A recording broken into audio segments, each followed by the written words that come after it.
नमस्कार। कहानियां पॉडकास्ट के चौथे एपिसोड में आप सबका स्वागत है। कहते हैं जब इंसान पैदा होता है उसी समय उसकी मौत का समय भी ऊपर वाले द्वारा लिख दिया जाता है।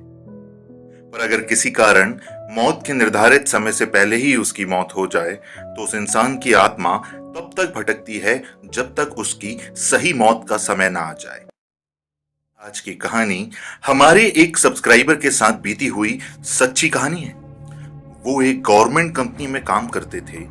उनकी पोस्टिंग घर से दूर दूसरे शहर में थी। उन्होंने वहां पे एक कमरा किराए से ले लिया और उसी शहर में रहने लगे। एक रात वो सो रहे थे, उन्हें घर के बाहर किसी की सीटी बजाने की आवाज आई। उन्होंने खिड़की से झांक के देखा तो वहां एक लड़का पड़ोस वाले घर के नीचे खड़ा होके सीटी बजा रहा था।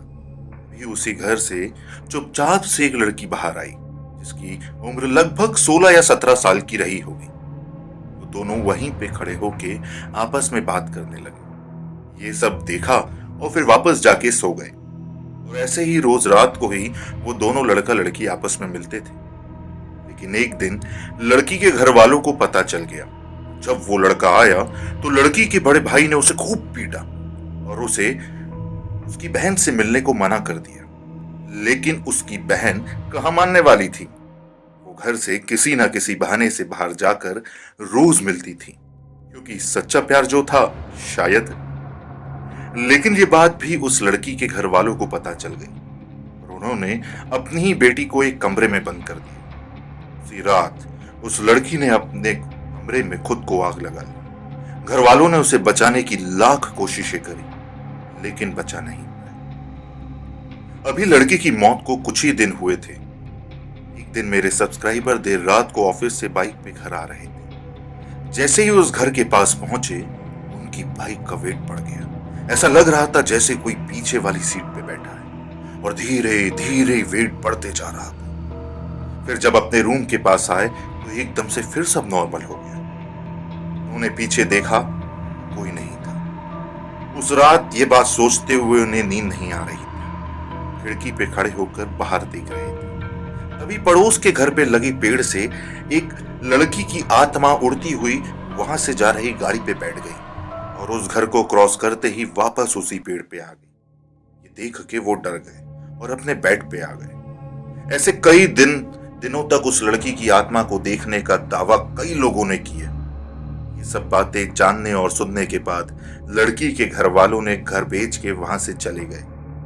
उस समय बाद उस घर पे किराए से एक फैमिली रहने आई। उनकी फैमिली में पति पत्नी और 12 साल की बेटी थे बस। रात को जब वो सब सोए तो एकदम से उनकी बेटी रात को चीखी और बोल रही थी, बचाओ बचाओ, ये आग कोई बुझाओ, कोई तो बुझाओ आग। उनको कुछ समझ नहीं आया। तरह रात बिताई। जब मेरे सब्सक्राइबर सुबह ऑफिस के लिए जा रहे थे तब उनको रोक के उसी फैमिली ने पूछा कि हमारे पहले यहाँ क्या हुआ। उन्होंने सब कुछ उन्हें बता दिया। वो सब सारी बातें जानने के बाद सुनने के बाद उस घर को खाली करके कहीं और चले। फिर कोई वहां नहीं आया। लगभग 5 साल तक उस लड़की की आत्मा को वहां देखा गया। फिर एक दिन अपने आप दिखना बंद हो गई। लेकिन आज भी उस घर में कोई रहने नहीं आया। वो सिर्फ एक खंडर बन के रह गया है। शायद उस लड़की की मौत का समय 5 साल बाद था और उसने खुद को जला के मार लिया। पर आत्मा को नहीं मार पाई कि आत्मा को कोई नहीं मार सकता, ना जला सकता है, ना पानी में बहा सकता है, वो नश्वर है। तो ये थी हमारी आज की कहानी। अगर आप लोग को भी अपनी कहानियां हमसे शेयर करना चाहते हैं तो डिस्क्रिप्शन में दिए हुए ईमेल एड्रेस पे अपनी कहानी हमें भेजें। कैसी लगी आपको कहानी कमेंट्स में जरूर बताएं। वीडियो को शेयर करें। हमारे चैनल कहानियां पॉडकास्ट बाय ईशान को सब्सक्राइब करें और बेल आइकन को दबाएं। धन्यवाद।